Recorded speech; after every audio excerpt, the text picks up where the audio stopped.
Célébration hier de la journée mondiale du coton, comme c'est le cas tous les 7 octobre depuis maintenant 6 ans.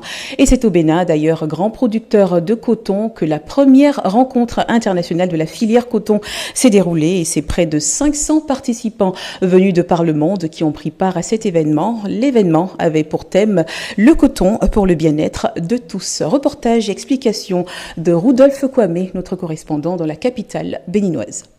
Depuis quelques années, le Bénin a lancé une politique de transformation de son coton.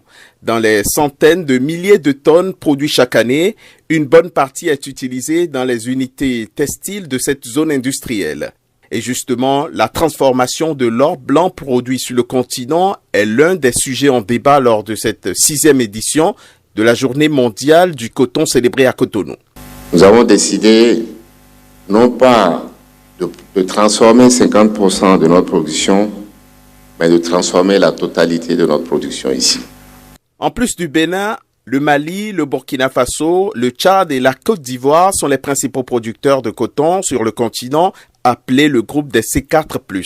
Les autres pays comptent aussi engager le combat pour la transformation de leurs fibres au lieu d'exporter l'essentiel de la production à l'état brut. L'industrialisation de nos pays pour transformer nos matières premières, notamment le coton, afin de créer de la valeur ajoutée, afin de créer les emplois, n'est pas une urgence, c'est une exigence.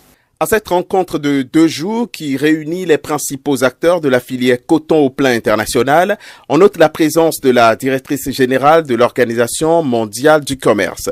Ngozi Okonjo-Iweala a reconnu que les subventions que les pays riches accordent à leurs producteurs de coton font baisser les prix sur les marchés internationaux au détriment des pays en développement.